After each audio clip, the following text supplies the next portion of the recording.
Hello, Amma's വ്ളോഗിലേക്ക് എല്ലാവർക്കും സ്വാഗതം. എല്ലാവർക്കും സുഖമല്ലേ? സുഖമാണെന്ന് വിശ്വസിക്കുന്നു. ഇന്ന് ഞാൻ ഉണ്ടാക്കുന്ന നാടൻ കറിയായ ഒരു മുരിങ്ങയില കറിയാണ്. അതിനായി ഒരു ജാറിലേക്ക് കുറച്ച് തേങ്ങയും ചെറിയ ഉള്ളി, വെളുത്തുള്ളി, കുറച്ച് ജീരകം എന്നിവ ചേർത്ത് അരച്ചെടുക്കാം. പിന്നെ ഒരു ചട്ടി അടുപ്പത്ത് വെച്ച് അതിലേക്ക് കുറച്ച് വെളിച്ചെണ്ണ ഒഴിച്ചു കൊടുക്കാം. അതിലേക്ക് 1/2 ടീസ്പൂൺ മഞ്ഞൾപ്പൊടി, 1 ടീസ്പൂൺ മുളക് പൊടി എന്നിവയിട്ട് ഒന്ന് ഇളക്കിയെടുക്കാം. അതിലേക്ക് പിന്നീട് മുരിങ്ങയില ചേർത്ത് കൊടുക്കാം. കഴുകി വൃത്തിയാക്കി വെച്ച മുരിങ്ങയാണ് ഇട്ട് കൊടുക്കുന്നത്. അതൊന്ന് ചൂടാക്കിയെടുക്കാം. ഒന്ന് ഫ്രൈ ചെയ്തെടുക്കുകയാണെങ്കിൽ അതിൻ്റെ പച്ചമണം മാറുന്നത് വരെ ഒന്ന് ഇളക്കി കൊടുക്കുക. അങ്ങനെയാകുമ്പോൾ മുരിങ്ങയില കറി നല്ല ടേസ്റ്റാണ്. ഇങ്ങനെയൊന്ന് ഉണ്ടാക്കി നോക്കുകയാണെങ്കിൽ നല്ല ടേസ്റ്റോടു കൂടി കഴിക്കാവുന്നതാണ്. പിന്നെ അതിലേക്ക് പരിപ്പ് വേവിച്ച് വെച്ചത് ചേർത്ത് കൊടുക്കാം. സാമ്പാർ പരിപ്പാണ് ചേർത്ത് കൊടുക്കുന്നത്. ഒന്ന് ഇളക്കിയെടുക്കാം.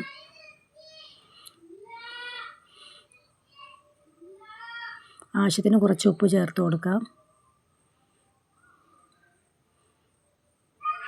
2 പച്ചമുളക് നടുകെ കീറിയത് കൂടി ഇട്ട് കൊടുക്കാം. ഇത് ചോറിൻ്റെ കൂടെ കഴിക്കാൻ നല്ല ടേസ്റ്റാണ്.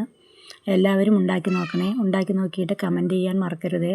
അമ്മാസ് വ്ളോഗ് എല്ലാവരും ലൈക്ക് ചെയ്യാനും സപ്പോർട്ട് ചെയ്യാനും മറക്കരുത്. അതിലേക്ക് തേങ്ങ അരപ്പ് ചേർത്ത് കൊടുക്കാം. ഒന്ന് ഇളക്കിയെടുക്കാം. നല്ല ടേസ്റ്റാണ് മുരിങ്ങക്കറി.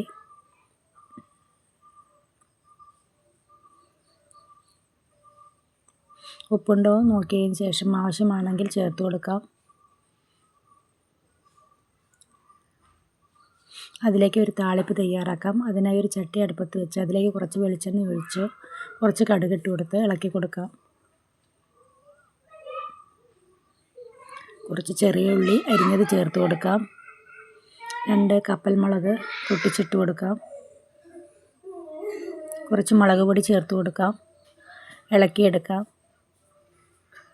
മുരിങ്ങയില കറി തയ്യാറായിട്ടുണ്ട്.